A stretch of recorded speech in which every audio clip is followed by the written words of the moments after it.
මේ තියෙන අලවතගොඩ අංකුඹුර පාර රඹුකෑල මුස්ලිම් ජනතාව ජීවත් වෙන ප්‍රදේශය.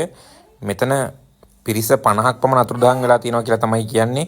මේ මම ගිහිල්ලා බලලා තමයි මේ වීඩියෝ එක දාන්නේ. බොරු ප්‍රචාරයකුත් පැතිරෙනවා. හැබැයි සැපයුම් කිසිම දෙයක් කරන්න බෑ. ගලවා ගැනීම කිසිම දෙයක් කරන්න බෑ. පාරවල් බ්ලොක් කරලා තියෙන හින්දා හවස් කාලේ තමයි මේකේ බේරා ගැනීම කටයුතු එහෙම කරන්න පටන් ගත්තේ. ඉතින් හොයලා බලලා කුමක් හෝ කරන්න පුළුවන් දෙයක් තියෙනවා නම් කරන්න කියලා හැමෝගෙම ඉල්ලනවා. මිනිසුන් හරිම අමාරු තත්ත්වයක තමයි ඉන්නේ. ඇත්තටම ගමේ ලොකු කොටසක් ණය ගිහිලා තින්නේ. පවුල් 800ක් කියලා කියනවා. මම දැක්ක නිවුස් එකේ ඒවා බොරු.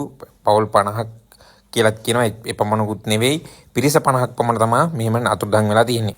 ඒත් එක මම ඔයාලගෙන් ඉල්ලා සිටිනවා මේ පැත්තට සැපයුම් මාර්ග සියල්ලම අවීර වෙලා තියෙන්නේ. ඉතින් ගමේ ඉතුරු ගෙවල් වලින් අයින් වෙලා පන්සලට එක්රොක් වෙලා තමයි ඉන්නේ. ඒ නිසා පිසු ආහාර වගේම වියලි ආහාර මේ මිනිසුන්ට සපයන්න පුළුවන් නම් ඒක ලොකු දෙයක්. ඉතින් ඔයාලා ඒ ගැනත් හොයලා බලලා පුළුවන් දෙයක් කරන්න තියෙනවා නම් දානපතීන් ඉන්නවා නම් මේ පැත්තටත් ඔයාලගේ ආධාර යොමු කරන්න කියලා මම කියනවා. ආයෙත් මතක් කරනවා අලවතගොඩ අංකුඹුර පාර කිලෝමීටර් 11ක් අලවතගොඩ සිට අංකුඹුරට. ඉතින් ඒකේ හරිම මැදයේ තමයි මේ දේ සිද්ධ වෙලා තියෙන්නේ.